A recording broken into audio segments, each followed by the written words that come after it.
Le réseau des chambres de métiers et de l'artisanat, artisans de la nouvelle économie, présente Sud Radio, c'est ça la France, Nathalie Schrengerma. Quand vient la fin de l'été, sur la plage, il faut alors se quitter. Bonjour à tous, ravi de vous retrouver dans C'est ça la France pour cette nouvelle saison. Et oui, l'été 2024 est déjà derrière nous. J'espère que votre rentrée s'est bien passée. Cette année encore, nous allons prendre plaisir à vous faire découvrir justement ces talents, ces entrepreneurs qui font le pari, pas toujours simple, de produire sur le territoire. On évoquera des réussites, parfois des échecs. L'échec est une expérience que tout le monde connaît à un niveau ou à un autre. Bref, que des parcours qui devraient vous inspirer. Rentrée scolaire dit aussi retour du goûter à l'école. On vous fera découvrir cette belle histoire de Madeleine 100% normande. Mais tout de suite, notre premier invité a créé une application qui devrait nous aider en cette rentrée scolaire à nous, dans nos tâches quotidiennes, notamment concernant la cuisine. On en parle tout de suite. Sud Radio, c'est ça la France. Merci Jacques-Édouard Sabatier d'être avec nous au micro de Sud Radio. Bonjour. Bonjour, merci de m'accueillir. Comment se passe cette rentrée ? Ça se passe très bien. Comme chaque année, la rentrée démarre dès le milieu du mois d'août. Donc on a vu les premiers clients revenir de leurs vacances. Et cette année encore, Joe est en forte croissance, donc on est ravis. Vous avez créé justement en 2017 l'application de recettes Joe, qui est censée nous faire gagner du temps, faire des économies également dans notre panier quotidien, alléger notre charge mentale. On en parle de plus en plus de cette charge mentale. Expliquez-nous de quelle façon fonctionne Joe. Tout à fait. Alors, on a créé Joe en 2017. Techniquement, on l'a lancé fin 2018, donc il y a un peu plus de 5 ans. Et on est parti d'une histoire d'entrepreneur assez classique, c'est-à-dire qu'on essaie de résoudre un problème qu'on a rencontré nous-mêmes. En tant que jeune papa. En tant que jeune papa, exactement. Donc, on est trois cofondateurs. Il y a également Antoine et Franck qui ont cofondé cette application avec moi. Et en fait, quand on est devenu jeune parent, on s'est rendu compte que notre vie se compliquait petit à petit parce que quand on a des enfants, quand on achète son premier appartement ou sa première maison, quand on emménage avec son partenaire, en général, ça signifie moins de temps puisqu'on n'est plus tout seul et libre de faire ce qu'on veut. Ça signifie souvent aussi des budgets plus serrés parce qu'on a un crédit à payer, on a des études à payer. Et surtout, c'est aussi le moment où notre conscience alimentaire est à son maximum puisque nous, en général, on est dans la trentaine et les bières sont plus difficiles à éliminer. L'abus d'alcool est dangereux pour la santé, je fais la mention obligatoire. C'est bien. Et pour nos enfants, on est encore plus vigilant puisqu'on n'a pas envie de mettre n'importe quoi dans l'assiette de nos enfants. Et on manque parfois d'inspiration au quotidien. J'en fais partie. Les enfants qui nous reprochent, par exemple, des pâtes tous les jours. Exactement. Les légumes sont importants, mais c'est vrai qu'on ne sait pas toujours comment les cuisiner, de quelle façon, donc varier surtout. C'est donc dans ce contexte qu'on s'est retrouvé à devoir cuisiner tous les soirs pour notre famille et à répondre à la fameuse question « Qu'est-ce qu'on mange ce soir ?», qui est une équation impossible pour la quasi-totalité des familles françaises, puisque tous les soirs, après une longue journée de travail, quand on est fatigué et que, pour ceux qui ont des enfants, les enfants crient déjà autour de la table en disant qu'ils ont faim, il faut faire quelque chose de simple, rapide, bon, équilibré, nouveau, mais aussi pas trop cher. Donc c'est une équation qui est très compliquée. Il ne faut pas la résoudre une fois par semaine, il faut la résoudre toutes les fois où on mange à la maison. Donc on s'est dit comment on peut essayer de résoudre ce problème assez simplement. Et on a eu tout simplement l'idée de se dire qu'il fallait peut-être faire nos courses dans l'autre sens, c'est-à-dire d'abord se poser la question de qu'est-ce qu'on avait envie de manger pour la semaine, pour ensuite remplir le panier automatiquement. Et donc c'est ce que fait notre application Joe, donc Joe J-O-W. Vous vous connectez sur l'application, vous nous dites qui vous êtes, si vous avez des enfants, un régime alimentaire particulier, dans quel magasin vous faites vos courses. Et Joe va vous recommander automatiquement un menu de la semaine totalement adapté à votre profil. Donc si vous n'avez pas de four, on ne va pas vous proposer de quiche. Si par exemple on a un enfant qui mange pas beaucoup de légumes, mais plutôt des féculents, là pareil, c'est vraiment adapté en fonction de ce qu'on a l'habitude de faire. C'est adapté au régime alimentaire pour coller à votre besoin, mais c'est aussi adapté aux recommandations, aux meilleures pratiques en termes de diététique. Pour avoir un repas équilibré. C'est aussi d'avoir un repas équilibré et de vous aider à mieux manger. Donc en fonction de votre profil, l'application toutes les semaines va vous recommander un menu entièrement personnalisé. Donc ça résout le problème de qu'est-ce qu'on fait à manger puisque l'application répond à cette question pour vous. Donc là, vous pouvez adapter ce menu, l'ajuster, changer des recettes. Donc là, c'est extrêmement ludique puisque vous pouvez ajouter, modifier des recettes, les changer. Vous pouvez même uploader vos propres recettes. On a tous des recettes favorites. Et quand vous avez terminé, vous cliquez sur suivant et là, on va remplir automagiquement votre panier. C'est-à-dire qu'on va faire les courses à votre place dans votre supermarché préféré en allant chercher tous les ingrédients nécessaires à la réalisation de ces recettes. Donc, ça veut dire plutôt que vous proposez des recettes, mais vous participez aussi à commander les ingrédients pour réaliser ces recettes. Donc vous êtes en partenariat avec différentes enseignes d'hypermarchés ou de commerçants ou... Tout à fait. Donc le modèle, le premier service, c'est effectivement de vous aider à faire votre planification de repas de la semaine avec des recommandations de recettes juste pour vous, pour mieux manger au meilleur prix. Donc ça, c'est déjà la première brique. Et le côté magique, c'est qu'une fois que ce menu est fait, on va automatiquement faire les courses à votre place pour vous dans votre magasin préféré. Concrètement, comment ça se passe ? L'application est branchée sur quasiment tous les supermarchés de France. Donc, on a des partenariats avec Carrefour, Intermarché, Auchan. On est disponible aujourd'hui dans plus de 6000 drives à travers le monde et plusieurs milliers, puisqu'on est aussi disponible aux USA. On couvre à peu près 85% de la population française en France. Et comment ça se passe ? Quand vous allez préparer votre panier sur l'application Joe, on va ensuite envoyer cette commande à votre magasin préféré. Donc, vous pouvez vous connecter sur Joe, faire votre menu. On fait automatiquement le panier, donc on fait automatiquement les courses à votre place. Et cette commande est ensuite envoyée à Carrefour qui va vous la préparer et vous la mettre à disposition en drive ou en livraison. Et si j'ai bien compris, l'avantage de l'intelligence artificielle, c'est de mémoriser les précédentes recettes et vous en proposer des nouvelles en fonction de ce que vous avez déjà mangé, de façon à avoir au final toujours ce repas équilibré avec le moins de calories possible. Alors, on fait effectivement appel à plusieurs algorithmes et en partie à de l'intelligence artificielle pour vous aider à avoir des contenus toujours plus personnalisés, donc des recettes qui vous plaisent mais qui sont aussi nouvelles. J'ai l'habitude de dire que la nourriture, c'est un peu comme la musique. Il y a des morceaux qu'on va écouter 10 fois d'affilée et puis il y a d'autres moments où on a envie d'écouter un nouvel album.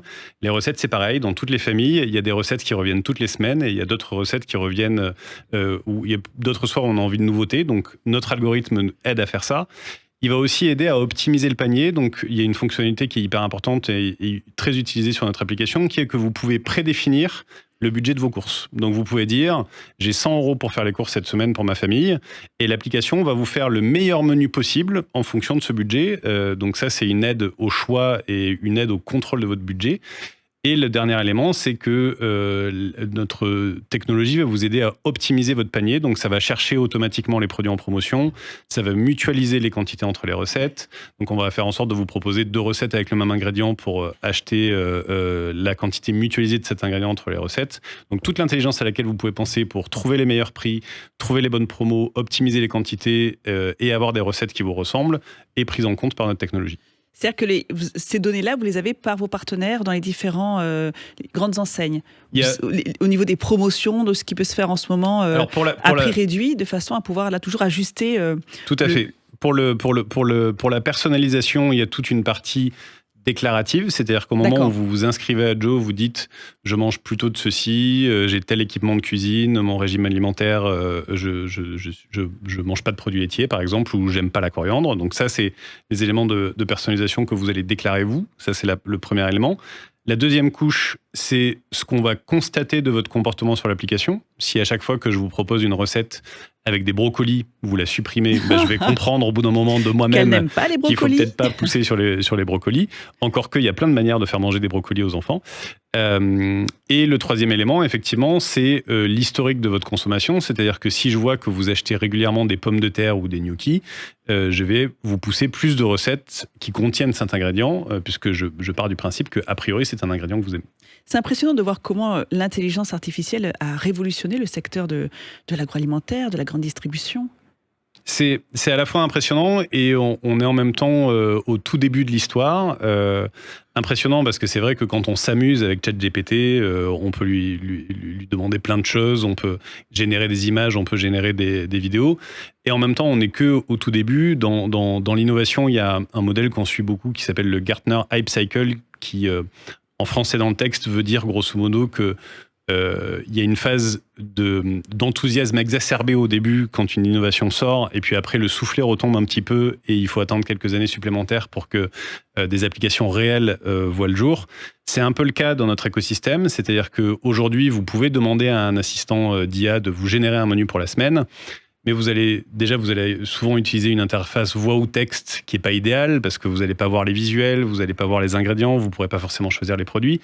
Et si vous devez énumérer via du texte ou à la voix tous les produits dont vous avez besoin ou les recettes ou les ajustements que vous pouvez faire plus facilement avec un téléphone ou visuellement, ça va être beaucoup plus compliqué. Donc il y a 2 enjeux. Il y a un premier enjeu pour que l'intelligence artificielle fonctionne bien, qui est les bonnes données en entrée. Donc il faut nourrir l'intelligence artificielle avec toutes les données autour de la food. Et ça, il faut l'encoder, donc c'est ce à quoi on travaille. On met des données éditoriales sur des recettes. Donc par exemple, on va dire qu'une recette est plutôt de type Tex-Mex. On va dire que c'est du comfort food. Donc ça, c'est des éléments de perception humaine qu'on va rajouter dans nos données. Et le deuxième élément qui est important, qui est la manière dont on interagit avec une intelligence artificielle. Aujourd'hui, les principaux modes d'interaction, c'est le texte et la voix. C'est des innovations qu'on a connues sur les 5-10 dernières années. Vous vous souvenez peut-être de la mode des chatbots à l'époque, où c'était du texte. Ensuite, on a eu la mode des voice assistants avec Siri, avec Amazon Alexa, qui sont des choses avec lesquelles on joue 5 minutes en général, et puis après on laisse tomber. Aujourd'hui, on est un peu au même niveau avec l'intelligence artificielle, c'est-à-dire que ChatGPT ou Mistral, pour parler des solutions françaises, vous permettent via du texte ou de la voix de poser tout un tas de questions, mais si on veut vraiment créer un service et une interface, eh ben, il faut faire un beau produit, une bonne expérience utilisateur et aider le client. Mais vous étiez déjà dans le secteur du numérique ou comment acquérir toutes ces compétences Alors moi j'ai fait toute ma carrière dans le numérique. La première partie de ma vie c'était dans le conseil, donc je faisais du conseil en innovation pour simplifier.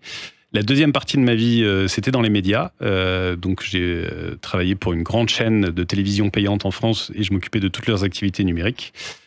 Et aussi de leur relation avec les startups. Donc c'est un univers qui vous était familier avant de lancer Joe. Tout à fait. J'ai fait la quasi-totalité de ma carrière dans l'innovation et dans le numérique. Oui. C'est quoi la prochaine grande étape pour Joe ? Parce que je crois qu'il y a une partie américaine également. Tout à fait. Donc depuis depuis plus d'1 an quand même maintenant, on est présent aux États-Unis. Donc on a ouvert un bureau à New York. On a déjà 3 partenariats avec des grandes enseignes sur place. Et donc notre enjeu, c'est de répliquer le grand succès qu'on a eu en France, puisqu'on a servi plus de 150 millions de repas en France aux États-Unis. Ouais. Dernière petite question. Quel est le profil des clients, Joe ? C'est plutôt des familles, justement, pour équilibrer tout le ménage ou bien finalement c'est l'étudiant qui a besoin aussi, avec son budget restreint, de pouvoir bien manger La beauté de notre service, c'est que c'est un problème que littéralement tout le monde rencontre. Ouais. Donc ça va de l'étudiant qui se retrouve pour la première fois seul à devoir cuisiner sans papa-maman, jusqu'aux personnes âgées isolées, en passant évidemment par notre cœur de cible qui est la jeune famille avec enfants. Sans surprise, l'histoire que j'ai racontée de la création de Joe, qui est mon histoire personnelle, se reflète aussi dans nos utilisateurs, c'est-à-dire que c'est plutôt des jeunes familles avec leurs premiers enfants qui se remettent à faire leurs courses de la semaine et se retrouvent face à cette équation impossible des repas du soir et de qu'est-ce qu'on mange ce soir. Merci beaucoup Jacques-Édouard Sabatier, fondateur de Joe. Et longue vie à Joe en France et aux États-Unis, à New York, pour commencer. Mille merci. Bien ça. Tout à fait, mais on est présent partout dans les États-Unis déjà. Déjà. Eh ben, ouais. Merci en tout cas d'avoir pris le temps d'échanger avec nous sur cette application et on vous souhaite beaucoup de chance pour la suite. On va se quitter un court instant avant d'aller en Normandie découvrir la biscuiterie Les Jeannettes, un savoir-faire ancestral et solidaire. À tout de suite. Le réseau des chambres de métiers et de l'artisanat, artisans de la nouvelle économie, présente Sud Radio C'est ça la France, Nathalie Schrengerma. Nous voilà de retour dans C'est ça la France, l'émission du savoir-faire français. Direction tout de suite la Normandie pour découvrir une biscuiterie qui est née en 1850 à côté de Caen, spécialisée dans la fabrication artisanale de madeleines, la biscuiterie Jeannette, les Jeannettes, qui a failli disparaître il y a presque 10 ans, et la solidarité, la résilience des salariés ont permis à l'entreprise de redécoller. Sud Radio C'est ça la France. Bonjour Benoît Martinet. Bonjour Nathalie. Vous êtes à la tête de cette belle maison, directeur de la biscuiterie Les Jeannettes, qui est née en 1850, qui est devenue en fait la maison Jeannette une fois qu'elle a été reprise, c'est ça, par un ancien propriétaire, Lucien Jeannette. Exactement. Finalement, c'est depuis 1925 où Lucien a intégré cette biscuiterie qui s'appelait avant la biscuiterie Mollier. Et d'ailleurs, il l'a pas tout de suite appelé Jeannette. Pendant sa prise de direction, il l'avait appelé la biscuiterie moderne du Calvados. Puis c'est finalement quand il a revendu l'entreprise en 1952 où là il lui a donné son nom. Et donc c'est depuis 1952 où la biscuiterie s'appelle la biscuiterie Jeannette. Et d'ailleurs, on dit souvent les Jeannettes, non ? quand on C'est parle plutôt comme ça qu'on nous appelle, ou même nos clients ont plutôt tendance à dire, ils disent pas je mange une madeleine, ils vont plutôt dire je mange une Jeannette. Donc c'est devenu très Carrément. commun, effectivement. Ouais, tout à fait. Ce qui fait la spécificité de ces madeleines, c'est que tout est encore fait à la main. C'est-à-dire que les personnes manipulent la farine, les œufs. C'est des vrais œufs que l'on retrouve dans la fabrication. Oui, ouais, exactement. En fait, finalement, alors, on a une partie industrielle forcément, puisqu'on sort un peu plus de 10 millions de produits aujourd'hui à l'année. Par contre, on n'a rien qui est automatique. C'est bien des personnes, des hommes avec un grand H, qui font les recettes au quotidien et qui font en sorte qu'on ait des magnifiques produits en sortie de four. C'est ça, c'est pas juste appuyer sur un bouton d'une machine qui injecte le tout. Non, Même s'il y a une vraiment, partie vraiment, automatisée normale, étant donné le volume qu'il faut sortir chaque en année. fait, nous, la partie automatisée, finalement, c'est sortie de four jusqu'à l'emballage individuel, puisque on est sans conservateur artificiel, ça c'est très important. Et donc, il ne faudrait pas que l'on vienne toucher et potentiellement contaminer un produit. Donc, c'est pour ça que cette partie-là est plutôt automatisée. Mais sinon, pour le reste, c'est exactement comme on le ferait à la maison dans sa cuisine. Les Jeannettes sont très connues en Normandie et pas que, par son histoire. Donc, il faut rappeler, dans les années 90, concurrence dans le secteur de la biscuiterie est féroce. Et là, ça devient compliqué pour l'entreprise. Globalement, depuis les années 90, finalement, Jeannette a connu, on va dire tous les 5 ans, un plan social, passant de plus de 400 employés fin des années 80 à finalement zéro en 2013, lorsque le tribunal de commerce de Caen a annoncé du coup la liquidation de l'entreprise.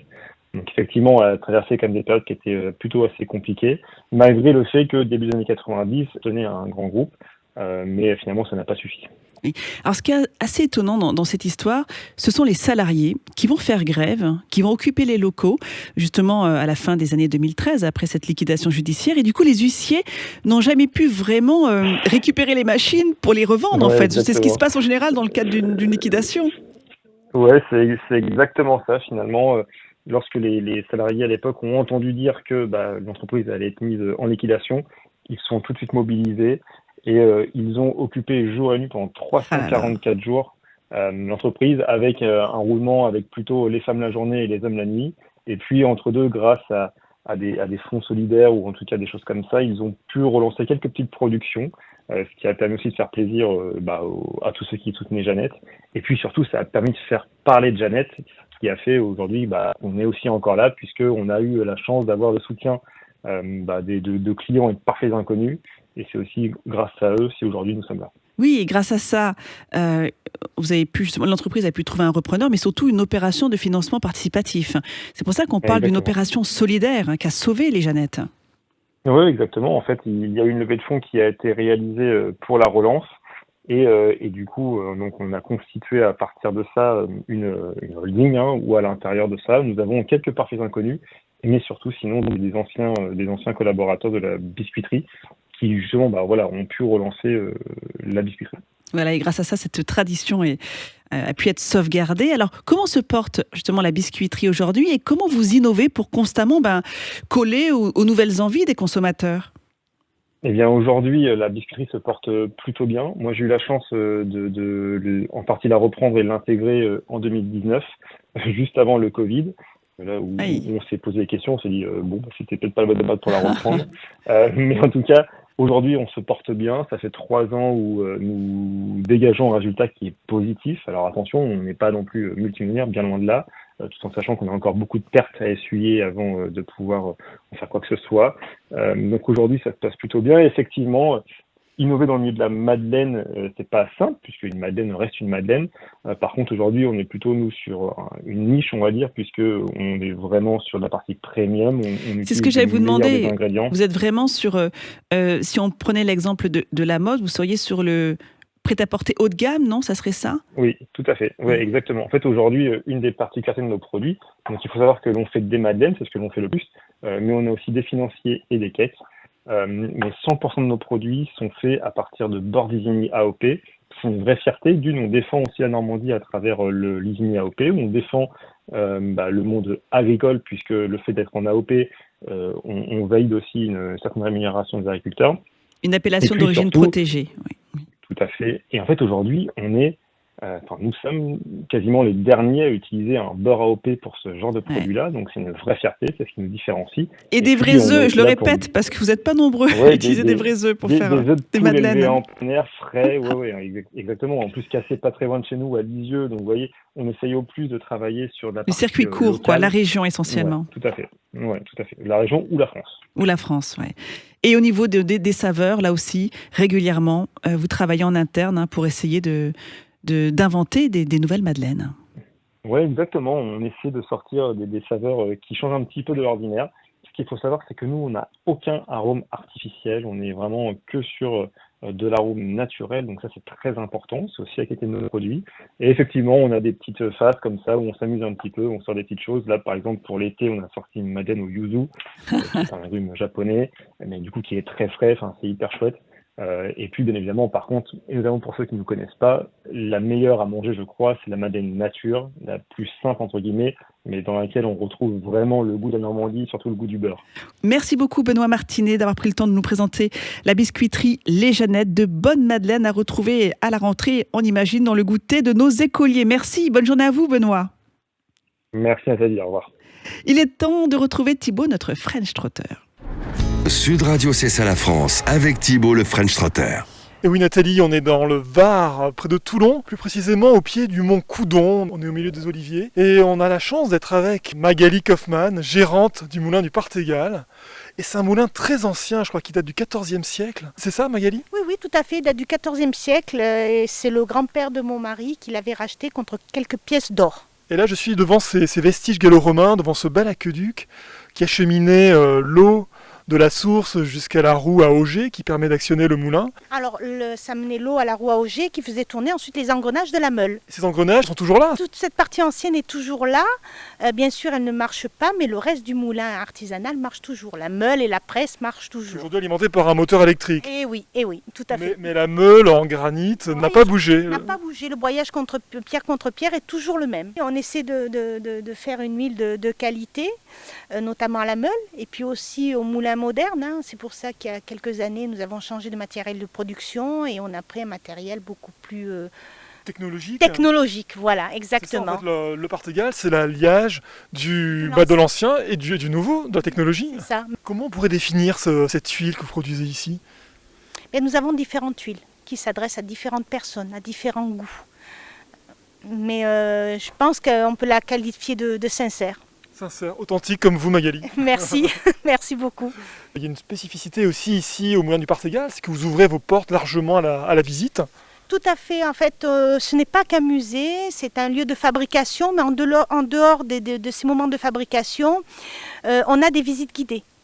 On visite le moulin, les extérieurs, c'est-à-dire l'aqueduc, la roue à auger, on voit le moulin, on vous explique comment a été fabriquée l'huile.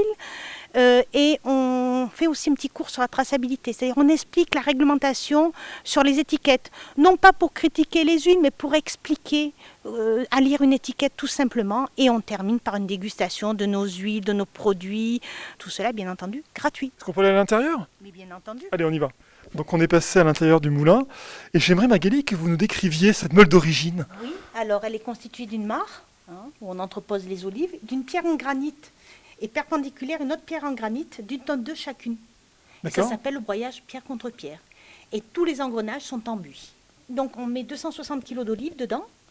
La meule broie pendant, on va dire, 45 minutes les olives. Et ensuite, quand la pâte d'olive elle est formée, on ouvre la petite trappe à l'intérieur. Et ça se déverse dans cet instrument-là qu'on appelle qui s'appelle un anse courtineur. D'accord. Ça veut dire que c'est un distributeur de pâte à olive. Qui est juste sous la fameuse mare. C'est ça, et qui distribue la pâte sur des courtins, des supports en polypropylène. D'accord, qui sont souples, voilà. Voilà, dans le temps c'était des bérets. Oui, ça ressemble à des grands chapeaux mexicains. C'est ça, oui, voilà. Des sombreros, tout à fait. Des sombreros. Donc on les garnit de pâte d'olive d'environ 1 cm, et puis on les empile sur le chariot à presse qui se trouve ici. Et puis ça presse pendant 1h30. 1h30. Voilà. Alors moi j'aimerais que vous m'expliquiez la première pression à froid, c'est quoi ? Alors la première pression à froid, en fait avant il y avait une deuxième pression qui était à chaud ou à tiède. Ouais. C'est-à-dire qu'on pressait, comme je viens de vous l'expliquer, et ensuite on reprenait le grignon, la pâte d'olive, on remettait dans l'eau chaude dessus et on repressait. Et c'est ce qui servait à s'éclairer Ouais. C'était la deuxième pression à Deuxième chaud pression. ou à tiède. Bon, maintenant, avec l'électricité, c'est terminé. Mais on a gardé ce terme de première pression à froid. Et ce qui veut dire, c'est que quand vous voyez première pression à froid, ça veut dire que la pâte d'olive a été pressée. Ce qu'on trouve le plus fréquemment dans les supermarchés, c'est l'extraction avec le moulin moderne, tel que nous l'avons aussi. Ce sont deux formes différentes de trituration des olives. Je crois que vous avez donné envie aux auditeurs de venir. Alors, comment fait-on pour venir vous voir? On peut aller sur notre site, on peut réserver des visites guidées qui sont... Le site, on va rappeler l'adresse? Oui, c'est moulindupartegal.fr, tout simplement. On a 5 visites par jour. Voilà. Merci beaucoup Magali pour cette belle visite. Merci beaucoup de votre venue. Voilà Nathalie, fin de ma visite. On se retrouve la semaine prochaine avec une autre découverte. Merci Thibaut, merci à vous chers auditeurs. Bonne rentrée encore à tous. On se retrouve la semaine prochaine, même jour, même heure et même radio. Et surtout d'ici là, portez-vous bien.